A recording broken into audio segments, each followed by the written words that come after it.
Ya, assalamualaikum warahmatullahi wabarakatuh. Perkenalkan teman-teman, nama saya Cikal Putra Halad. Saya di sini ingin menjelaskan beberapa hal terkait komunikasi untuk memenuhi mata kuliah filsafat, dakwah dan komunikasi.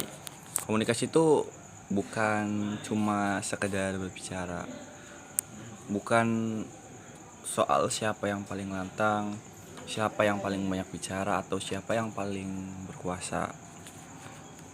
Komunikasi itu cara untuk manusia memahami alam semesta, memahami dunia, memahami orang lain, dan memahami dirinya sendiri. Sejak zaman klasik, komunikasi itu udah dipahami sebagai sesuatu yang sangat menentukan kehidupan bersama. Plato ngajarin bahwa komunikasi seharusnya digunakan untuk mencari kebenaran, bukan sekedar mempengaruhi orang lain. Artinya, setiap kata yang kita ucapkan punya tanggung jawab moral. Kita enggak hanya menyampaikan pesan, tapi juga membawa nilai. Aristoteles kemudian menegaskan bahwa komunikasi itu harus seimbang antara logos, pathos, antara logika, etika, dan perasaan lah itulah. Logos, pathos, dan etos, ya itu. Apa yang kita sampaikan tuh harus masuk akal juga supaya dapat diterima dengan baik, disampaikan dengan cara yang baik pula, dan mampu menyentuh hati manusia sebagai manusia, bukan sebagai sistem. Tapi seiring perkembangan zaman, komunikasi itu nggak selalu dipakai untuk kebaikan. Di era modern, para pemikir seperti Adorno dan Horkheimer mengingatkan kita bahwa komunikasi itu bisa berubah jadi alat kekuasaan, bahasa, media, dan informasi.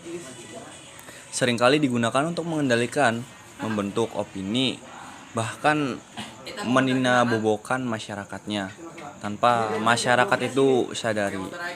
Di sini pemikiran Habermas menjadi penting. Kenapa menjadi penting? Karena ia menawarkan satu gagasan sederhana tapi kuat, bahwa komunikasi itu seharusnya jadi ruang berdialog, bukan arena saling mengalahkan. Kata Habermas juga, komunikasi yang ideal tuh komunikasi di mana setiap orangnya punya kesempatan yang sama untuk berbicara tanpa tekanan, tanpa manipulasi, bahkan tanpa dominasi dari kekuasaan itu tersendiri.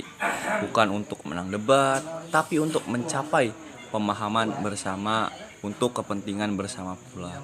Inilah yang disebut sebagai tindakan komunikatif. Komunikasi yang tidak digerakkan oleh kepentingan sempit, bukan demi untung rugi dan bukan untuk menjatuhkan pihak lain, melainkan komunikasi yang menjunjung kebenaran, norma sosial, dan ketulusan antar manusia. Lebih dari itu, komunikasi juga berperan besar dalam membentuk makna serta kebenaran. Apa yang kita anggap benar tuh, apa yang kita anggap penting tuh, dan apa yang kita yakini seringkali lahir dari bahasa-bahasa serta simbol-simbol yang kita terima setiap harinya. Logo, slogan, berita, narasi media sosial. Semua itu tuh secara sadar atau nggak sadarnya kita membentuk cara kita melihat dunia. Karena itu komunikasi tuh nggak pernah ada di posisi netral. Dia justru membebaskan atau bisa juga menyesatkan. Ia bisa menyatukan serta bisa memecah belah pula. Maka pertanyaannya bukan lagi apakah kita berkomunikasi, tapi gimana kita berkomunikasi.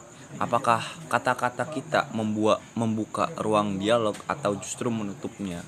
Apakah pesan yang kita membangun kesadaran atau hanya mengejar kepentingan? Pada akhirnya, kualitas sebuah masyarakat ditentukan oleh kualitas komunikasinya.